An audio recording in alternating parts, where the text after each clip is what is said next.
తెలంగాణ బడ్జెట్లో హైదరాబాద్కు ప్రభుత్వం దమ్ బిర్యానీ పెట్టింది. గ్రేటర్ హైదరాబాద్ను అభివృద్ధి చేసేందుకు 10,000 కోట్లను కేటాయించింది. మెట్రో నుంచి మూసీ వరకు, జీహెచ్ఎంసీ నుంచి హెచ్ఎండిఏ వరకు భారీగా నిధులు కేటాయించింది. విపత్తుల నివారణకు, ప్రజల ఆస్తులను పరిరక్షించే హైడ్రాకు 200 కోట్లను కేటాయించింది రేవంత్ సర్కార్.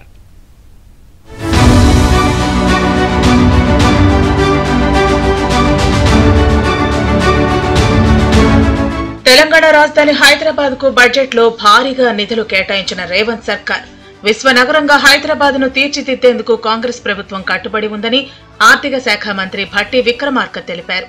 హైదరాబాద్ నగర అభివృద్ధికి 10,000 కోట్లు కేటాయించారు. శంషాబాద్ విమానాశ్రయం వరకు మెట్రో విస్తరణకు 100 కోట్లు, మూసీ రివర్ ఫ్రంట్ ప్రాజెక్టు 1,500 కోట్లు, ఆర్ఆర్ఆర్ ప్రాజెక్టుకు 1,525 కోట్లు, పాత బస్తీ మెట్రో విస్తరణకు 500 కోట్లు, ఔటర్ రింగ్ రోడ్ కు 200 కోట్లు, హైదరాబాద్ మెట్రో రైల్ ప్రాజెక్టుకు 500 కోట్లు, మెట్రో వాటర్ వర్కుల కోసం 3,385 కోట్లతో పాటు హైడ్రా సంస్థకు 200 కోట్లను కేటాయించింది ప్రభుత్వం. హైదరాబాద్ లో ఉద్యోగ ఉపాధి పొందుతున్న వారికి కార్యాలయాల వద్ద శాటిలైట్ టౌన్షిప్ల నిర్మాణాన్ని నగరం చుట్టూ ప్రోత్సహించడంతో పాటు టౌన్షిప్లలో సరసమైన ధరలకు నివాస గృహాలను అందించేందుకు కృషి చేస్తామని ప్రభుత్వం తెలిపింది. 24,000 కోట్లతో మెట్రో రైలును ఓల్డ్ సిటీ మీదుగా శంషాబాద్ విమానాశ్రయానికి అనుసంధానం చేయడంతో పాటు నాగోలు, ఎల్బీనగర్, చాంద్రాయణగుట్ట స్టేషన్లను ఇంటర్చేంజ్ స్టేషన్లుగా అభివృద్ధి చేస్తామన్నారు deputy CM Bhatti Vikramarka.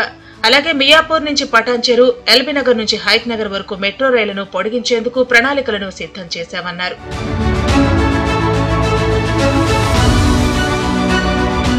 GHMC సహా హైదరాబాద్, రంగారెడ్డి, మేడ్చల్, మల్కాజ్గిరి, సంగారెడ్డి జిల్లాల పరిధిలో విపత్తులను నివారించడంతో పాటు ఆస్తులు పర్యవేక్షించే బాధ్యత హైడ్రా చేస్తుందన్నారు. ఈ సంస్థలో ఆస్తుల పరిరక్షణ, విపత్తుల నిర్వహణకు ప్రత్యేక విభాగాలను ఏర్పాటు చేశామన్నారు. మూసీ రివర్ ఫ్రంట్ డెవలప్మెంట్ ప్రాజెక్టులో భాగంగా 110 కిలోమీటర్ల ప్రాంతం పునర్జీవనం అవుతుందని, తద్వారా నదీ తీర ప్రాంతాల్లో కొత్త వాణిజ్య, నివాస కేంద్రాలు, పాత హెరిటేజ్ ప్రాంతాలకు వైభవం వస్తుందని ఆశాభావం వ్యక్తం చేస్తుంది ప్రభుత్వం. హైదరాబాద్ నగరాభివృద్ధి, మూసీ రివర్ ఫ్రంట్ ప్రాజెక్ట్ 1,500 కోట్లు ప్రతిపాదనలు చేశామన్నారు.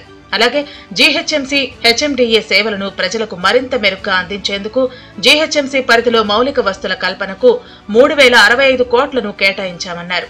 హైదరాబాద్, రంగారెడ్డి, మేడ్చల్, మల్కాజ్గిరి, సంగారెడ్డి జిల్లాలు ఈ టీసీయూఆర్ పరిధిలోకి వస్తాయి.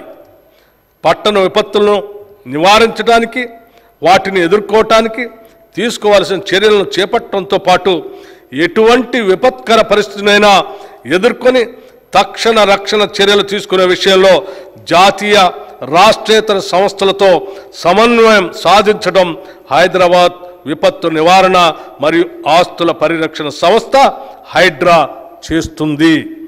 ఈ సంస్థలో ఆస్తుల పరిరక్షణకు, విపత్తుల నిర్వహణకు ప్రత్యేక విభాగాలు ఉంటాయి. రీజనల్ రింగ్ రోడ్డుతో అభివృద్ధి మరింత వేగవంతం అవుతుందని ప్రభుత్వం అభిప్రాయం వ్యక్తం చేసింది. రీజనల్ రింగ్ రోడ్డు హైదరాబాద్ ఉత్తర, దక్షిణ ప్రాంతాలను, తూర్పు, పశ్చిమ ప్రాంతాలను కలుపుతూ జాతీయ రహదారి నెట్వర్క్ తో అనుసంధానం చేస్తామన్నారు. ఎక్స్ప్రెస్ వే ప్రమాణాలను దృష్టిలో ఉంచుకుని ఆర్ఆర్ఆర్ నిర్మాణానికి తగినంత భూమిని సేకరించే ప్రయత్నం చేస్తామని భట్టి విక్రమార్క తెలిపారు. ట్రాఫిక్ రద్దీకి అనుగుణంగా తొలుత 4 లేన్లతో నిర్మించి దానిని 8 లేన్ల సామర్థ్యానికి విస్తరణ చేస్తామన్నారు. ప్రాథమిక అంచనాల ప్రకారం రీజనల్ రింగ్ రోడ్డు ఉత్తర ప్రాంత అభివృద్ధికి 13,522 కోట్లు, దక్షిణ ప్రాంతానికి 12,980 కోట్లు ఖర్చవునుందని, అందుకోసం బడ్జెట్ లో 1,525 కోట్లను ప్రతిపాదనను పెట్టినట్లు ఆర్థిక మంత్రి మల్లు భట్టి విక్రమార్క స్పష్టం చేశారు.